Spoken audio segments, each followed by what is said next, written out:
The woman was terrified to discover that a strange kind of moth had appeared in the forest. These moths frantically crashed into tree trunks until they died. Sensing something wrong, Ellie hurriedly left the forest. But just as they stepped out, a dark cloud suddenly appeared over the forest. Ellie turned around to look. She saw countless moths swarming in the sky. Ellie quickly took her family and ran back to the villa. However, the moths kept chasing them. They desperately slammed into the glass of the balcony. In an instant, the villa was completely covered by the moths. No one knew how long it lasted, but the moth swarm finally ended. Yet when Ellie stood by the window, she found the ground outside littered with moth corpses. What on earth was going on? Ellie opened her computer to look up information about the moths. It turned out that these moths were a seasonal species. They always appeared in massive groups. Seeing that, Ellie breathed a sigh of relief. Just when she thought it was a normal natural phenomenon, she suddenly noticed a line at the bottom of the web page. Moth swarms only occur when the surrounding magnetic field is abnormal. Reading that explanation online, Ellie remembered her body being exposed to radiation.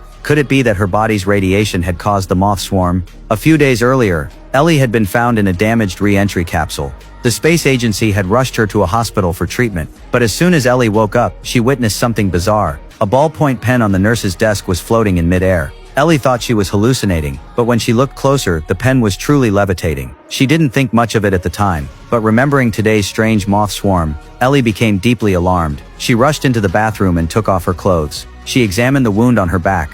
Looking at her reflection in the mirror, Ellie suddenly realized something. She dialed her husband John's number, but before the call connected, the villa's security system suddenly activated. Ellie ran quickly toward the basement shelter, but because she was running too fast, she accidentally tumbled down the stairs. She sat up, feeling a sharp pain in her back. It felt like something was seeping out. Ellie touched the wound. To her horror, a jelly-like transparent substance was oozing out. Just then, strange noises echoed inside the villa. Ellie didn't have time to tend to her wound. She quickly hid inside the underground shelter. Ellie turned on the surveillance cameras. She wanted to see what was inside the house, but the cameras showed nothing. Although there was no image, Ellie was certain that something invisible was inside. Just then, Ellie remembered the life detection system. She activated it to scan the villa. Soon the system returned a result. There really was a life form in the house. At that moment, Ellie finally confirmed her suspicion. During their mission in outer space, something must have followed her back to Earth. Next, what she would face might not only be fear, but also the price of truth. Follow me, and don't miss what happens next.